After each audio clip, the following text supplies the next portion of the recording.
KC. Gandhi school म्हणून एक शाळा आहे, प्राथमिक आणि माध्यमिक स्कूल आहे।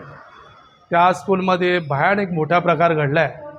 बऱ्याचशा पालकांच्या आणि विद्यार्थ्यांच्या माझ्याकडे तक्रार आल्या।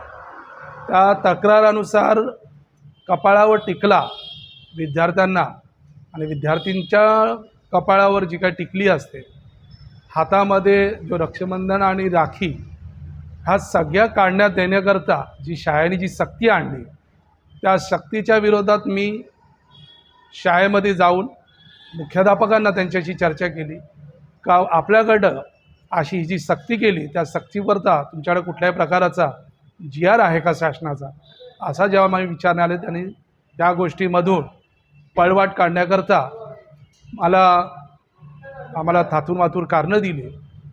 त्यानंतर माझ्यासोबत असलेले पालक आणि विद्यार्थ्यांनी त्या गोष्टीची गवाही दिली। ती गवाही दिल्यानंतर शाळेने थोडा मान्य करण्याची अशी एक प्रक्रिया दाखवली आणि म्हणाले आम्ही शिक्षकांना विचारतो, पण मुख्याध्यापकच याच्यात दोषी आहेत। कारण मुख्याध्यापकांकडे जेव्हा पालक गेले होते, त्या पालकांना मुख्याध्यापकांनी म्हणालं का आमच्या शाळेचा एक रूल काढला आहे का कुठल्याही प्रकाराचा आम्ही विद्यार्थ्यांच्या कपाळाला टिकला किंवा विद्यार्थींच्या डोक्याला टिकली हे आम्ही लावून देणार नाही। ते तिकडे उघड झालं।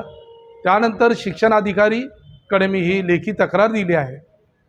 आठवड्याभरामध्ये काही दिवसांमध्ये त्यांनी ते आश्वासन दिलं आहे आणि त्यांना नोटीससुद्धा काढली आहे। येणाऱ्या आठवड्याभरामध्ये जर त्यांनी ह्याच्यावर सक्त कारवाई करून विद्यार्थ्यांना या सगळ्या गोष्टींमधून सुटका नाही दिली, शिवसेना उद्धव बाळासाहेब ठाकरेच्या वतीने शाळेवर अथवा शिक्षणाधिकाऱ्यांवर आम्ही आंदोलन काढून हा फतवा जो काढला आहे त्या फतव्याच्या विरोधात शिवसेना उद्धव बाळासाहेब ठाकरे आणि मी रुपेश चंद्रकांत भोईर ह्याच्यामध्ये आम्ही जाऊ। शुक्रवारी जेव्हा मी तक्रार दिली, शिक्षणाधिकाऱ्यांनी त्वरित त्याच्यावर कारवाईचा आदेश काढला, नोटीस काढली।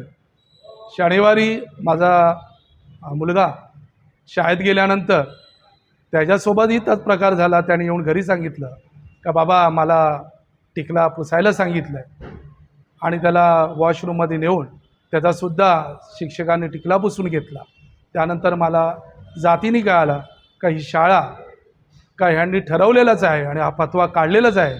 त्या फतवाच्या विरोधात मी आणि माझा संपूर्ण पक्ष हा याचा विरोध करतो।